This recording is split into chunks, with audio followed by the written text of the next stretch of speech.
"You don't count as family," my daughter said, her voice carrying over the microphones and the soft murmur of the gathered press. For a moment, I thought the words had been pulled from someone else's mouth, but every eye in that glittering hotel ballroom was on me. I stood in the aisle between two rows of gold-backed chairs, my hands resting on the cane I'd brought to steady myself. The cameras flashed in quick bursts, catching the exact second my name was struck from the printed list in Marissa's manicured hands. She didn't look at me when she said it.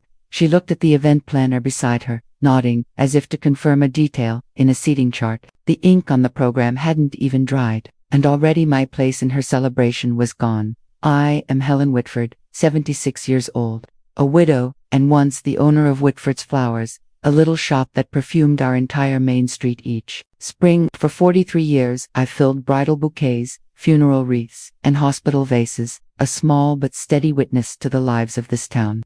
I raised my only daughter in the apartment above the shop, teaching her how to trim stems and arrange roses so they lasted longer than most promises. I believed in work, in reputation, in keeping your word. That belief was standing on its last legs here in this ballroom, watching my child erase me in front of strangers. Marissa, my daughter, was in her element. At 45, she ran a successful event planning company that booked everything from coastal weddings to corporate retreats. Her dark hair was swept into a sleek knot, her diamond earrings catching the chandelier's light. She didn't flinch as the room shifted, as guests whispered behind their champagne flutes. The man standing just behind her was Evan Whitford, my son-in-law, at 47, with a fitted navy suit and the air of someone who'd never once carried a box of his own. He kept one hand in his pocket and the other on Marissa's chair. He met my gaze for half a second, long enough to let me see the satisfaction behind his polite smile. I had come expecting to take my seat among the family tables for their 25th anniversary announcement, an event the local paper had been buzzing about for weeks. Instead, I stood in the center aisle, stripped of a chair, a title, a connection. One of the younger assistants moved toward me with an apologetic smile, as if she'd been told to escort a gatecrasher to the exit. Behind her, a press banner, read Whitford and Whitford, a legacy of love. The irony biting harder than any cold wind off the bay. I stepped aside, letting the assistant pass, but my eyes stayed on Marissa. She was speaking to the reporters now, painting a picture of an intimate guest list. Just the people who've been there for us, in the ways that matter. The emphasis on ways that matter landed like a well-aimed stone. She did not have to point at me. The omission did the work. A murmur rippled through the crowd, a mix of curiosity and something sharper. In a small town, news doesn't walk, it runs. Evan took the microphone next, thanking sponsors and partners. He didn't thank me, though half those partners had been first introduced to him through the shop I built from nothing. He mentioned a streamlining of the family's public image, a phrase so corporate it sounded absurd in a room meant for toasts and applause. But people nodded, as if it were a natural evolution, like repainting the storefront or changing a menu. The photographers caught him and Marissa laughing together, as though nothing awkward had happened. While I remained a fixed point, no one approached. When I finally turned toward the back of the room, I caught sight of Caroline Pierce. Caroline had been my friend since we were both young mothers, sharing coffee in the park while our children played. She now worked at a local law office, always sharp in her blazers, always discreet. Today she was in the corner near the catering table, speaking quietly to Evan, his head tilted toward her in a way that wasn't casual. She saw me looking and offered the faintest of nods, a nod that didn't reach her eyes. It was enough to stir the first knot of unease low in my stomach. The assistant found my coat draped over a chair by the wall, handed it to me without meeting my eyes. I took it, feeling the weight of the wool and the deeper weight of understanding that something more than a seating arrangement had just shifted. As I moved toward the exit, I passed the guest list displayed on an easel. My name had been printed in neat script, now slashed through with a black marker. No one had bothered to remove it entirely. The line across it was deliberate, a statement to anyone who might still think I belonged here. Outside, the air smelled faintly of the ocean and the faint sweetness of lilies from the floral arrangements being wheeled in through a side door. I had supplied flowers for hundreds of events like this. The scent had always meant pride and connection. Today it clung to me like a reminder of how quickly those could be taken away. Across the parking lot, Evan stood with one of the hotel managers, shaking hands. Marissa stayed inside, her laughter floating out when the door opened for another guest. It was the kind of laughter you use to seal a performance. I didn't leave immediately. I waited by the low stone wall at the edge of the property, watching as cars pulled up, dropping off people who'd once been my customers, my neighbors, my friends. They walked past me with polite nods or awkward glances, as if my presence here was a puzzle they didn't want to solve.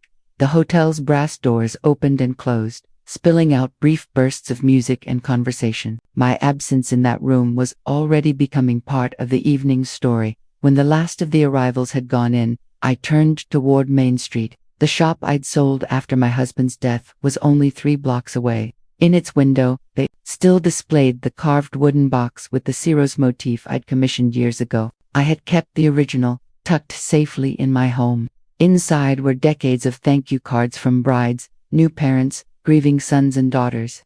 I had not yet decided why the thought of that box came to me now, only that it steadied me more than the cane in my hand. I walked slowly, replaying Marissa's words in my mind, hearing again the pause after you don't count as family.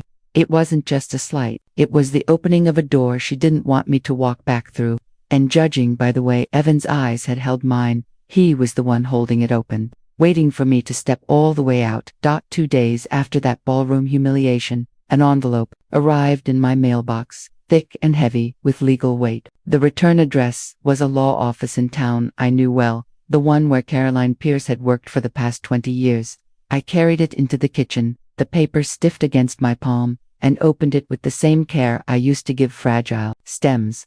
Inside was a single page, printed on cream stock, with words that turned my knees cold. Notification of review, durable power of attorney. I hadn't seen that phrase since the weeks after my husband died, when we'd updated our wills together. The document they claimed to be reviewing bore my signature.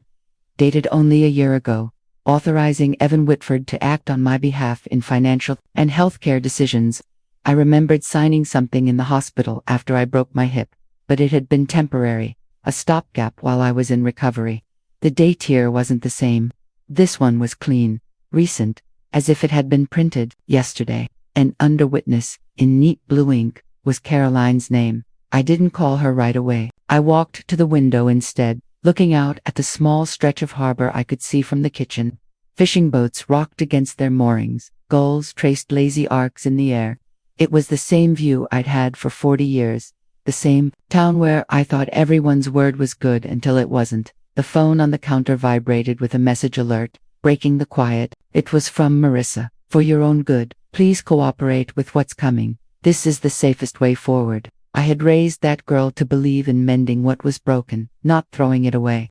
Her words read like something from a corporate memo, sterile and already decided. I set the phone down and pulled a chair to the kitchen table. My hip ached, but it wasn't pain that kept me still. I was measuring the gap between what I thought I knew and the ground shifting under me. By late afternoon, I'd decided to see Caroline in person.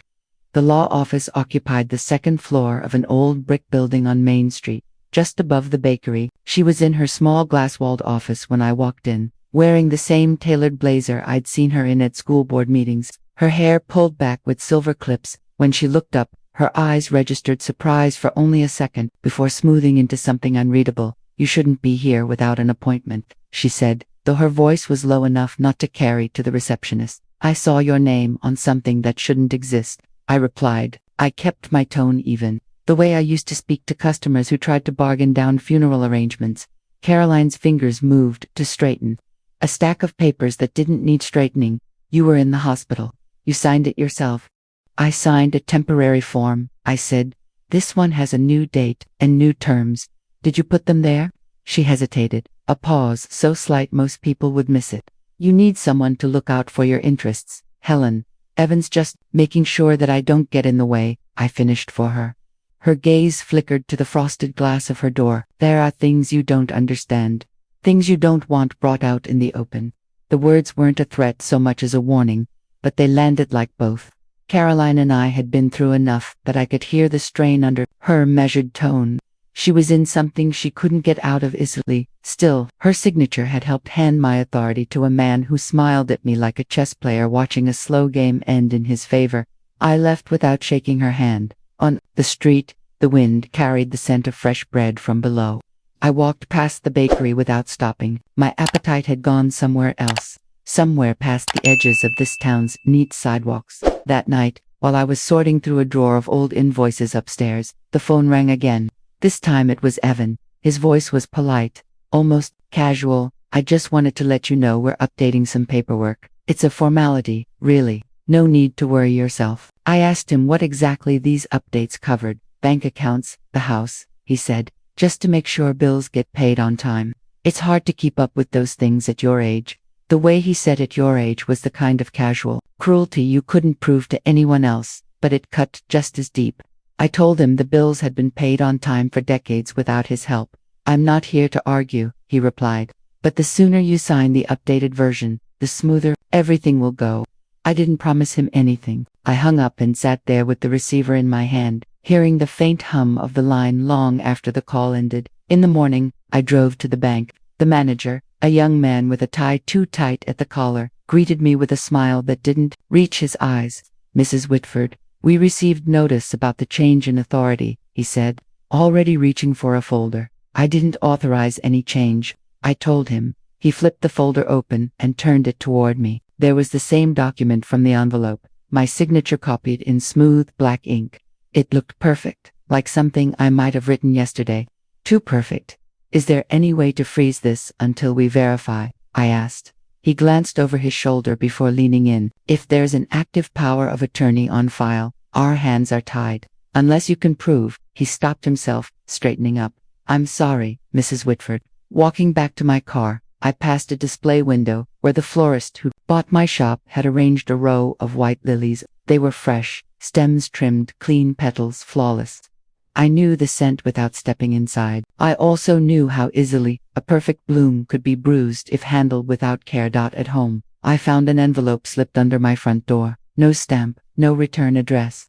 Inside was a single photograph, me, at last month's church fair, bending to pick up a dropped napkin while a child stood nearby. The angle made it look like I was unsteady. The child reaching toward me, scrawled on the back in block letters, "Evidence, avoid contact with minors." The implication was clear. They weren't just taking my authority over money.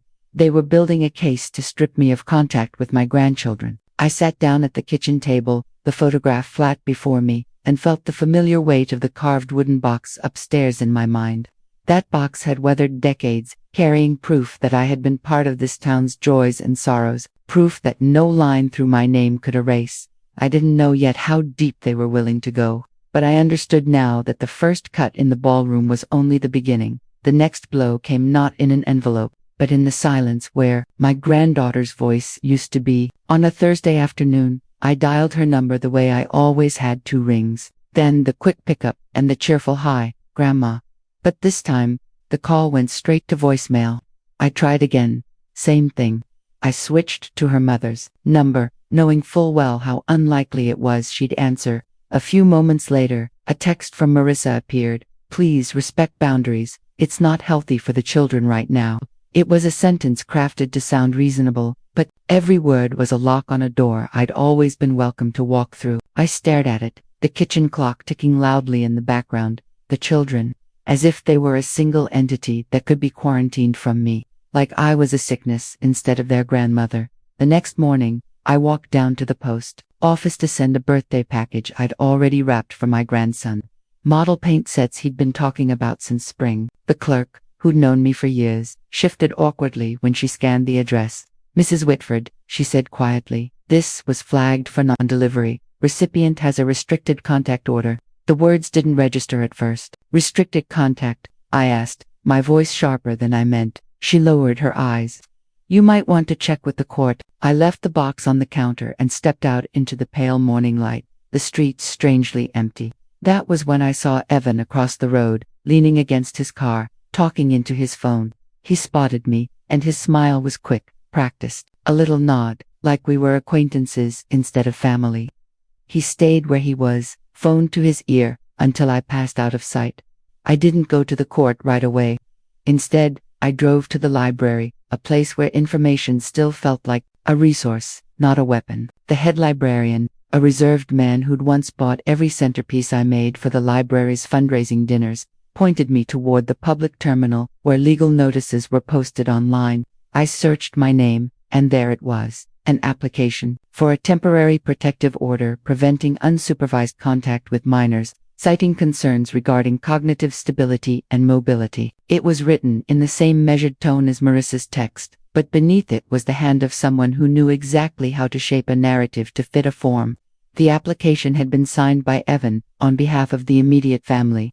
As I sat there, reading and rereading the lines, I remembered the photograph that had been slipped under my door, the one showing me bent near a child at the church fair. Now I could see the path they were paving. Start with the public dismissal, move to financial control, then sever emotional ties under the guise of protection. On my way out, I nearly collided with Victor Reynolds, owner of one of the most expensive restaurants in town.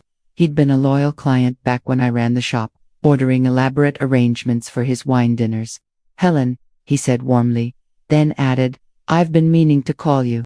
Evan spoke to me about some property opportunities. The casual way he said it made my stomach tighten. "Property?" I asked. "Something about streamlining assets for the family trust." He thought I might know investors interested in the coastal lot. I knew which lot he meant before he finished. The land where my husband's ashes were buried beneath the wild rose bushes we planted together. The land I'd never even considered selling. "I'm not selling that land," I said flatly. Victor looked momentarily surprised. "Oh, well," Evan mentioned it was already in motion. I walked away before my temper could show. The wind had picked up, carrying the scent of salt and something faintly metallic from the water. I went home and took the carved wooden box from its shelf. Running my fingers over the Ciro's pattern, I thought about all the couples who'd stood in my shop, choosing flowers for days they wanted to remember forever. I wondered how many of them had ever imagined their children would stand on the other side of a line, keeping them out. That night, I called Caroline. She didn't pick up, but I left a message. "I know more now. I know about the land. You're in deeper than you should be." I didn't threaten her. I just wanted her to hear my voice, steady and deliberate, so she'd know I wasn't folding quietly. The next day, I parked outside the school where my grandchildren attended, not to approach them, but to see with my own eyes the barrier that had been built. Parents came and went, children spilling out with backpacks bouncing.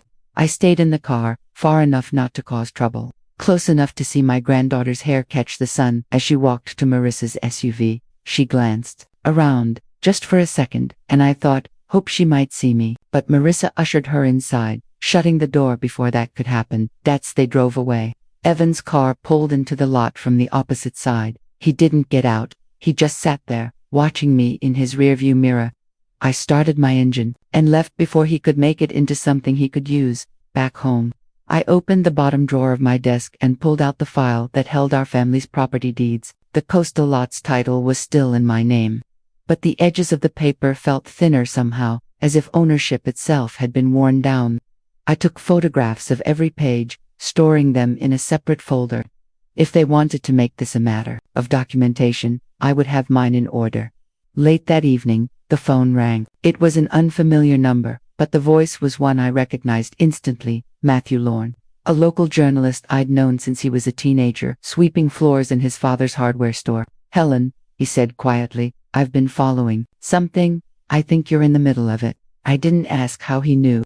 In this town, the truth moved in ways you couldn't always trace. "Come by tomorrow," I told him. "We'll talk." After I hung up, I set the wooden box back in its place and stood there for a long time, looking at it. That box had survived storms, moves, and decades of hands opening it with gratitude. I intended to make sure it would survive this, too. The first sign that the land was no longer mine came in the form of a glossy brochure. It had been slid into my mailbox between utility bills and a charity flyer. The kind of promotional piece you toss aside without looking, except this one had a full-color photograph of the bluff above the harbor. My bluff. The roses I'd planted with my husband after his funeral were there, blurred at the edges, their significance reduced to native flora in the caption beneath. The heading read, "Future Site of the Sivu Cultural Retreat." I carried the brochure to the kitchen table and spread it open.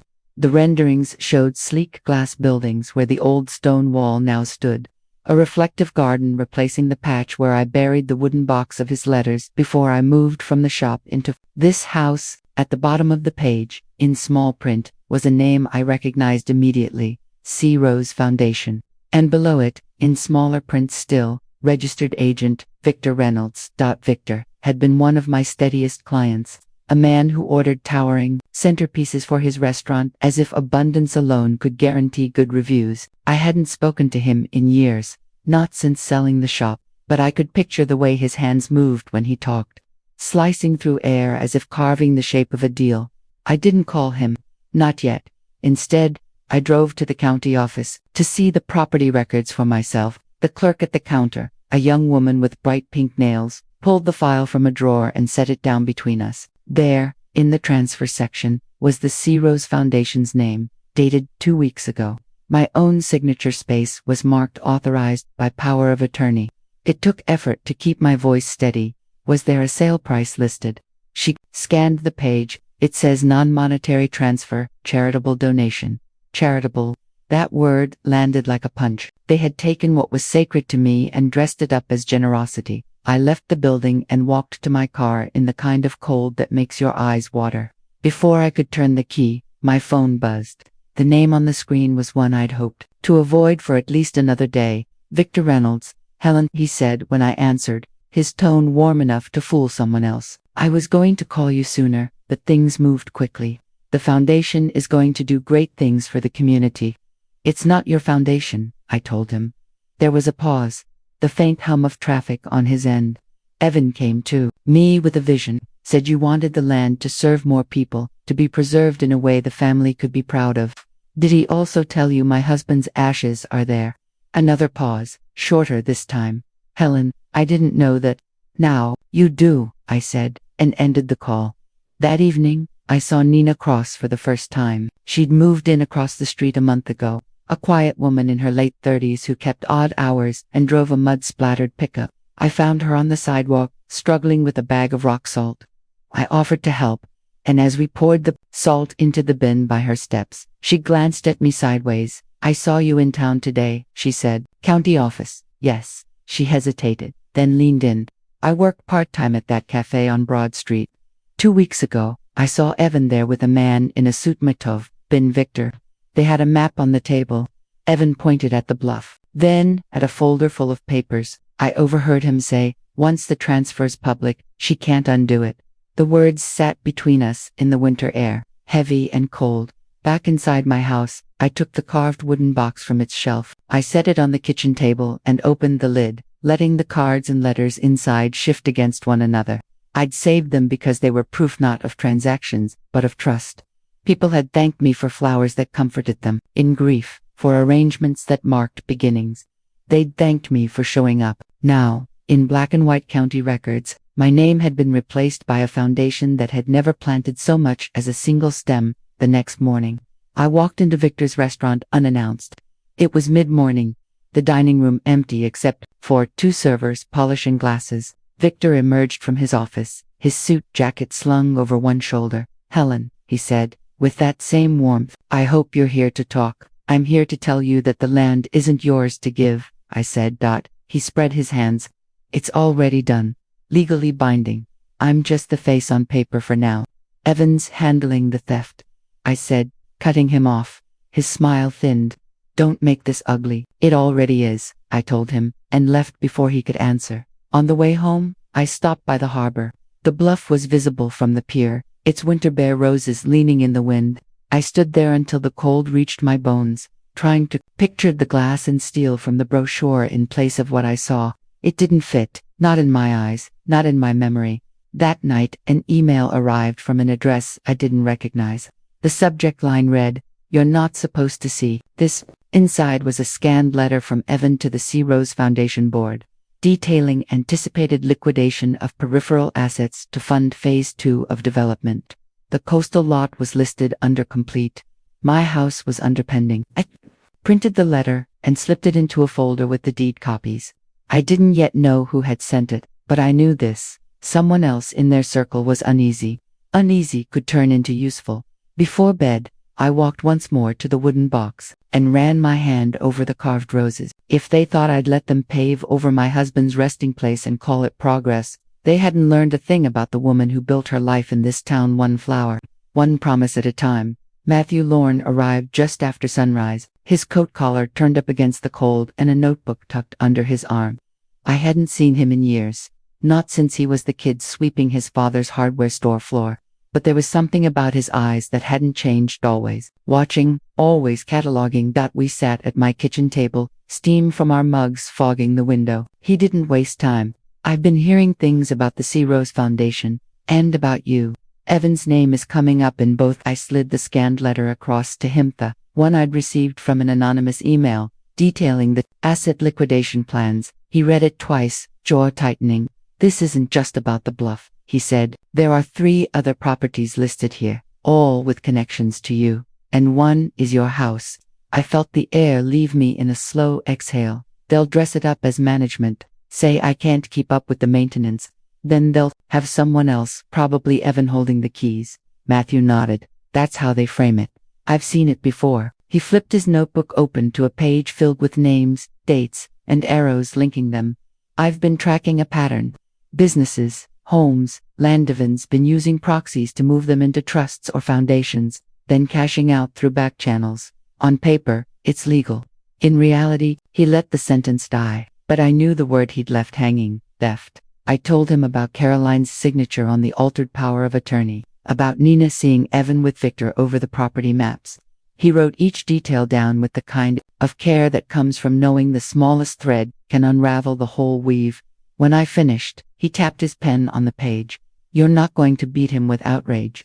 You need proof. He can't explain away. Proof like this letter? I asked. Better, he said. Something that connects his intent to his actions. And it has to be yours, not mine. If I publish too soon, he'll spin it as a smear campaign. I thought about the bluff, about my husband's ashes resting under the roses. Then I need to see the foundation's filings for myself. Matthew grinned. A quick flash of teeth. I can get you in touch with someone at the registrar's office who owes me a favor, but you'll need to be careful. If they know you're digging, they'll close ranks. The next day, I met his contact, a tired-looking clerk named Denise. In the back corner of a diner off Route 1, she slid a manila envelope across the table. You didn't get this from me, she said, not meeting my eyes. Inside were copies of the C. Rose Foundation's incorporation documents, tax filings, and buried near the back a memorandum of understanding, signed by Evan himself. The language was dense, but one sentence was clear. Upon completion of Phase 2, the Foundation shall transfer residual holdings to Whitford Management Group LLC. Whitford Management Group. I'd never heard of it, but the name told me enough. He'd built himself a back door. I spent the afternoon at my dining table, documents spread out like a paper map of betrayal. That's when I noticed the date on the memorandum. It was signed 3 days before Marissa told me I didn't count as family. The public cut had been part of the Paperworks Foundation, a performance to justify the transfer, in case anyone asked. Late in the day, my phone rang. It was Victor. Helen, he began. I've been thinking about what you said, about your husband's ashes. I didn't know, and I'm sorry, but the deal's moving fast. Evan's got investors lined up from Boston. Once they see the site, it's out of my hands. Who's showing it to them? I asked. There was a pause. Evan. Friday morning. After I hung up, I called Nina. She answered on the second ring. I need you to be in town Friday, I told her, and bring that camera you always have in your truck. Friday came with a thin layer of frost over the bluff. I parked well back from the access road, my coat pulled tight, and watched as 2 black SUVs arrived. Evan stepped out first, shaking hands with 3 men in tailored coats. Victor trailed behind, his smile just a little too tight. From my angle, I could see Evan gesture toward the roses, then the horizon, painting his picture of a future without me in it. Nina crouched behind her truck door, camera clicking steadily. She caught the handshake over a folder, the page inside, stamped with the C. Rose Foundation's letterhead. She caught Victor pointing to a map while Evan stood by, nodding. When the group moved toward the edge of the bluff, I stepped out from behind the trees. Evan's smile faltered when he saw me. Helen, he said, voice smooth but with an edge of irritation. You shouldn't be here.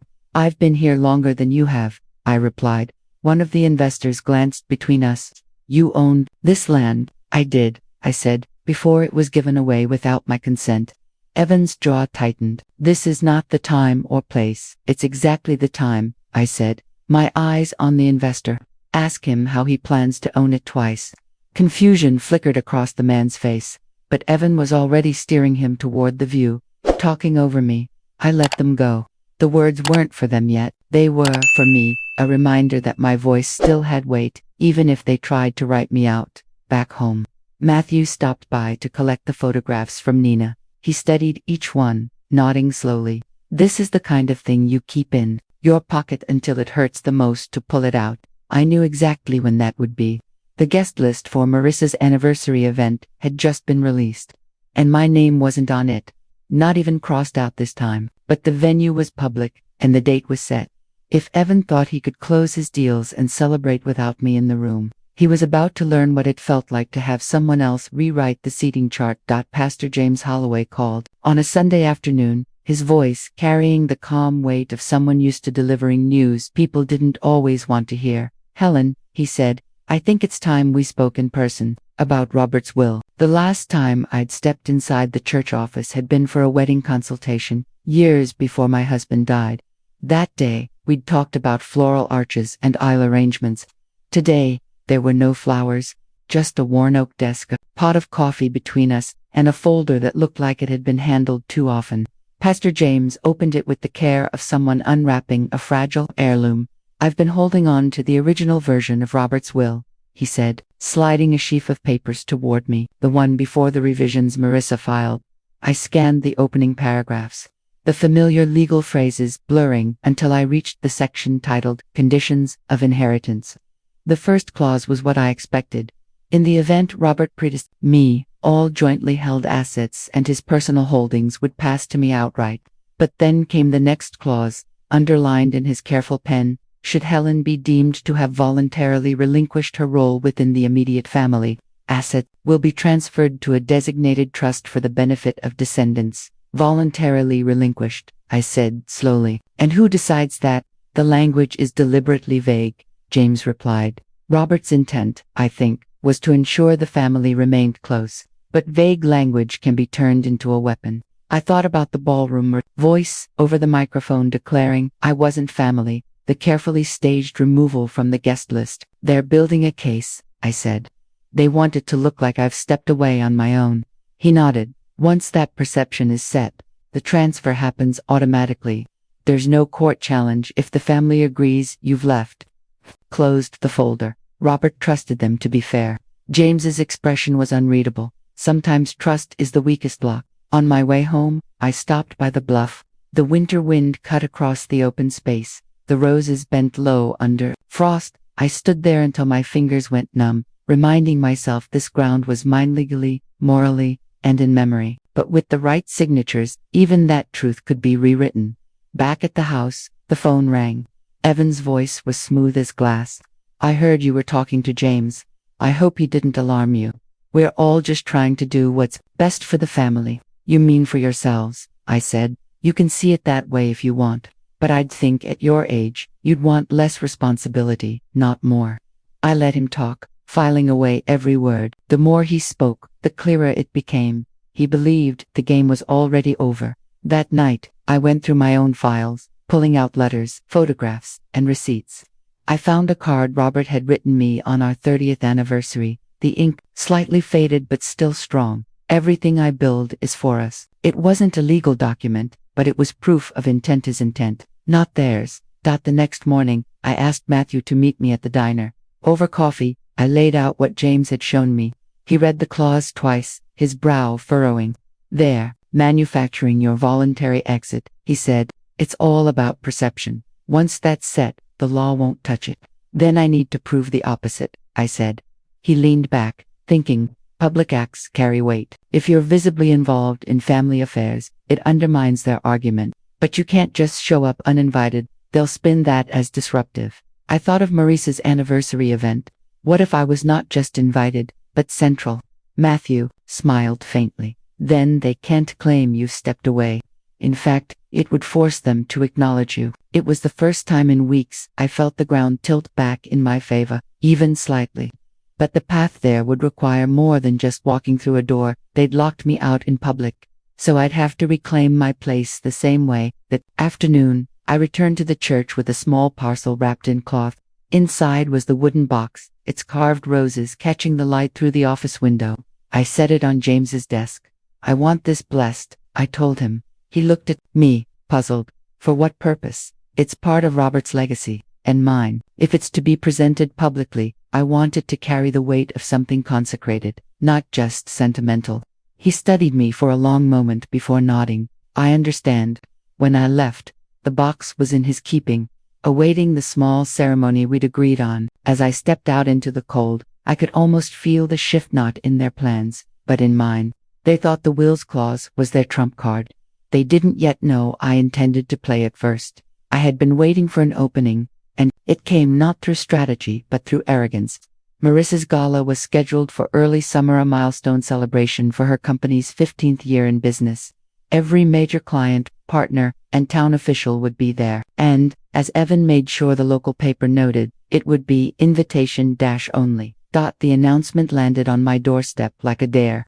My name wasn't on the guest list, of course, but the venue, a glass sandstone event hall on the waterfront, had once been the site of my biggest floral contract 20 years back when the space first opened. I still had the original rental agreement, and in that agreement, buried in the fine print, was a clause granting me priority booking privileges for significant life events as a preferred vendor. The next morning, I drove to the hall's manager, a man named Carter who'd been an assistant under the previous owner. His hair had gone silver, but he remembered me. "Helen Whitford," he said, shaking my hand with a warmth I hadn't felt in months. "I still tell the new staff about your rose installation in '03. I told him I wanted to make a booking, not for a wedding, not for a birthday, but for a tribute evening." Carter glanced at the calendar. Marissa's date was there, locked in, paid for. "We're full that night," he said. "I'm aware," I replied, sliding the old contract across the desk. "But this gives me first right of refusal if I request the same date for a qualifying event." He read the clause twice, his brow rising. "They never removed this." "Apparently not."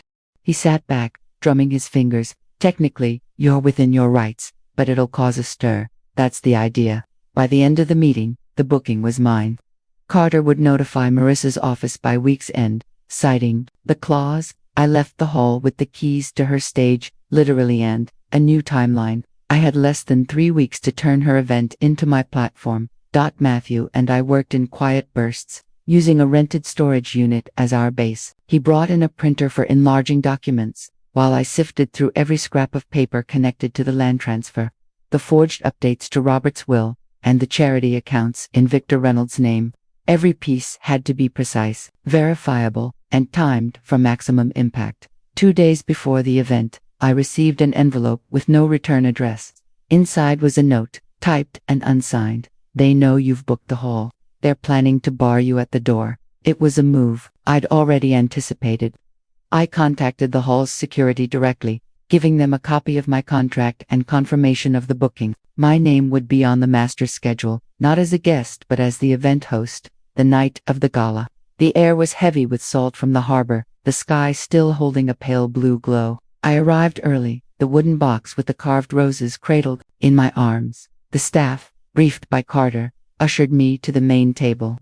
I placed the box in the center, its presence quiet but commanding, and began setting out framed photographs me with Robert, breaking ground on the shop. Ribbon cuttings for town festivals, even snapshots of Marissa as a child in the store's back room. By the time the first guests arrived, the hall was bathed in warm light. They hesitated at the entrance, glancing from the programs in their hands to the banners over the stage. An evening honoring Helen Whitford, a life in bloom. Marissa and Evan swept in 20 minutes later, both in black formal wear, both stopping short when they saw me. For a moment, I saw the calculation in their eyes, whether to make a scene or adjust their masks.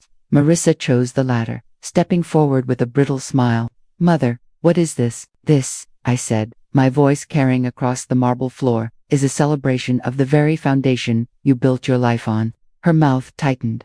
"This is my night." "Not according to the booking records," I replied, gesturing toward Carter, who stood nearby, holding the folder with my contract. The guests, sensing the tension, began to gather. That was my cue. I took the microphone from the podium, feeling the weight of every eye in the room. I've been told I don't count as family, I began, keeping my tone even, that my role is over, my presence unnecessary. Tonight I want to show you why that isn't true, not in the past, not now, and not in the future. I signaled to Matthew at the back. The projection screen lit up with images of deeds, bank statements, and notarized letters. I narrated each one. The transfer of my land into a sham charity, the alterations to Robert's will filed by Caroline Pierce under Evan's instruction, the application for a restraining order citing emotional instability to keep me from my grandchildren.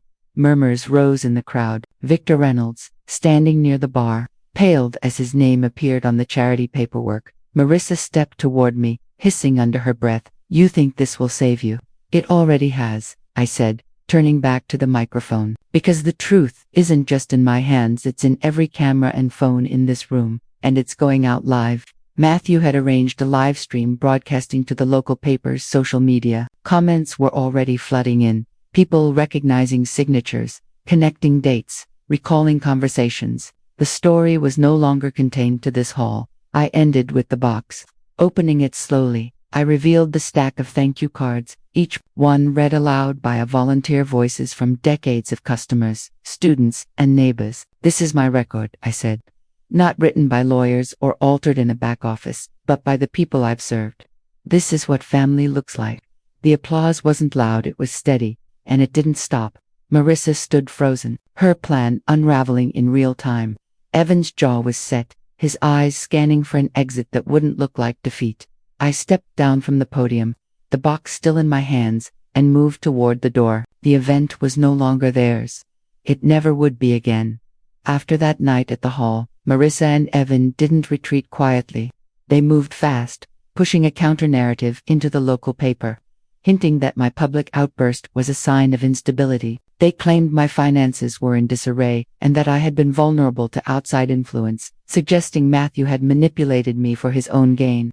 It was the kind of smear that wasn't meant to be proven, only repeated until it sounded like truth. But they didn't understand one thing: public opinion was already shifting. The live stream from the gala had been shared over 1,000 times in town circles, and people who had stayed silent for years began approaching me in person. Old customers came by with memories, receipts, and photographs. A retired bank clerk handed me copies of deposit slips showing large transfers to the so-called charity months before it even existed on paper. Matthew arranged for all of it to be cataloged. We set up a secure server with a local tech volunteer, so every document, image, and testimony was backed up in 3 places. No single person, not even me, held the entire collection. If something happened to one of us, the files would still be there. Pastor Holloway contacted me 3 days later, asking to meet in his study. He placed a manila folder on the desk between us and slid it toward me. Inside was Robert's original will, notarized and unaltered, the one we had signed before his illness worsened. The handwriting was his, the signatures ours. Tucked in the back was a separate clause Robert had insisted on adding: if any heir acted in bad faith or attempted to force another to relinquish their rights, their portion would be reassigned to the aggrieved party. "You never knew this was in here," Holloway said quietly. "No," I answered, feeling the weight of it. "It's enforceable," he went on, "and given what's already public, it could end more than their claim to the estate." I thanked him, but I didn't tell him my plan. It wasn't enough to end their claim. I wanted to close every door they could use to reopen it. The next step was the most delicate. I called Evan's sister, Dana, who lived 2 towns over. We'd spoken only twice in 20 years, both times at funerals, but she had sent me a card after the gala lives. I asked her to meet me at a cafe halfway between us. She arrived, wary, looking over her shoulder before she sat. I didn't waste time. "Dana, I know about Michael," I said. She froze. "I know he's not Evan's son. I know why you've kept it quiet. And I'm not here to harm him. But Evan has used that secret as leverage over you, hasn't he?" Her shoulders eased just enough for a nod. "If it came out, he'd lose standing in his business circles. But more than that, he's afraid of Marissa finding out. He's convinced she'd walk." I slid an envelope across the table. "This is my proposal. A statement, signed by you, affirming the truth if it's ever needed in a legal defense. It will never be released unless he comes after my rights or my grandchildren again." She read it, and when she looked up, there was something almost like relief in her face. He's not going to see this coming. Back in town, I turned my attention to the trust. The charity front was already collapsing. Victor Reynolds had announced he was stepping down from all public engagements, which was as good as an admission to anyone paying attention. But I wanted something irreversible. I met Matthew in his office late in the evening, after his other work was done. We set up a private trust, I told him. Irrevocable, with you as trustee. The beneficiaries will be the grandchildren, contingent on them maintaining contact with me at least twice a year until they're 21. If they don't, their share goes to the town's scholarship fund. Matthew leaned back. That's going to make waves. Good, I said. I'm done with quiet survival. This is about building walls they can't climb. We spent 2 nights drafting the documents, using Holloway's original will as the foundation and layering the trust on top. The language was ironclad, even if Marissa tried to contest it. The clause about bad faith in Robert's will would cut her out entirely. By the time the trust was filed, I noticed the change in how people looked at me on the street. Not pity, not wariness, something closer to respect. Word had gotten out that I wasn't backing down. That week, I received a single-page letter from Marissa. No greeting, no signature. Just, you think you've won. You haven't seen what's next. I folded it neatly and placed it in the carved rosewood box, between 2 thank you cards from customers long past. It didn't frighten me. It reminded me why I had started all of this, to protect what was mine, yes, but also to make sure no one else decided I could be erased. And I knew what was next. The final move was mine, and it would leave no room for them to come back. The ballroom smelled faintly of orchids, my orchids. Marissa had ordered them weeks in advance, never knowing the florist was a former apprentice from my shop who owed me more than one favor. The arrangements lined the stage and the guest tables, each one with a small card tucked into the greenery. The cards weren't her company's logo. They were mine. A single embossed rose, the same design burned into the lid of the carved box that sat in my hands. I arrived early, before the staff began final setup. The booking contract for the venue was in my name now, secured through a quiet bid placed the moment I learned they'd fallen behind on payments. Legally, I controlled the event.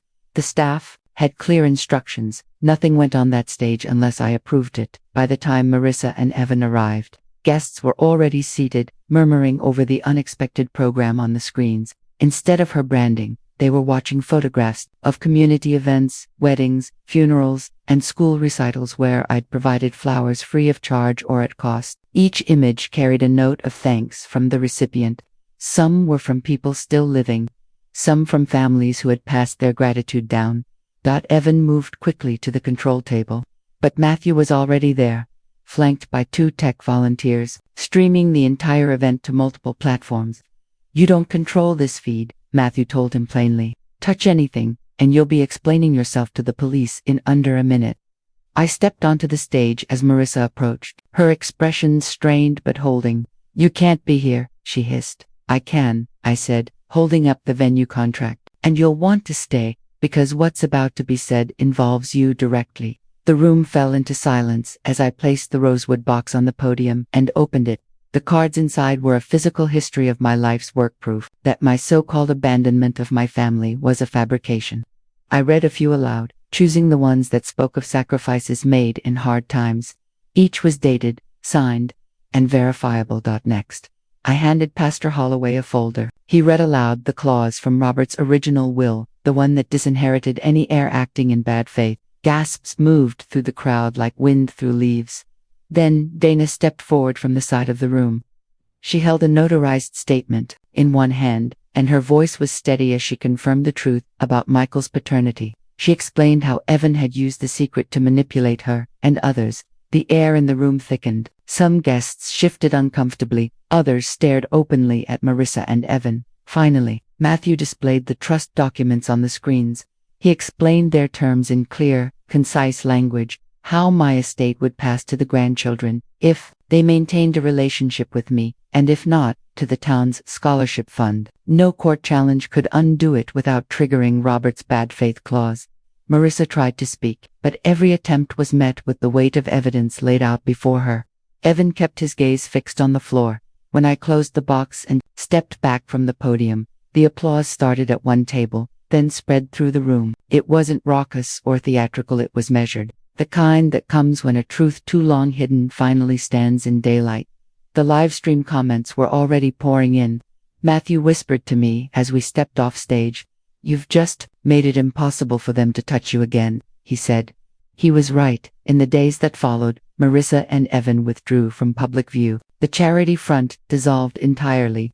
Dana moved Michael to a school in another district. And me, I went back to my house, put the rosewood box in its place by the window, and let the silence settle. Looking back now, I see the whole arc not as a sudden fight but as a series of gates closing, one after another. I learned that when family turns on you, they will often dress it up as concern, or necessity, or even love. But if you strip away the language, what's left is intent. Intent is the only thing worth measuring. Mine was to preserve what I had built, to ensure my name couldn't be erased from the story I lived. The cold truth is this: in a fight over legacy, fairness is irrelevant. Paperwork, timing, and allies decide the outcome. I didn't win because I deserved to. I won because I prepared harder than they plotted. For anyone listening who's been shut out, shamed, or rewritten by their own, understand this: you don't need their permission to keep what's yours, but you do need to know the terrain better than they do. So here's my message to you. Don't wait for the attack to start building your defense. Keep your records, strengthen your ties, and know exactly where your leverage lies. When the day comes, and for many of us, you won't have to shout to be heard.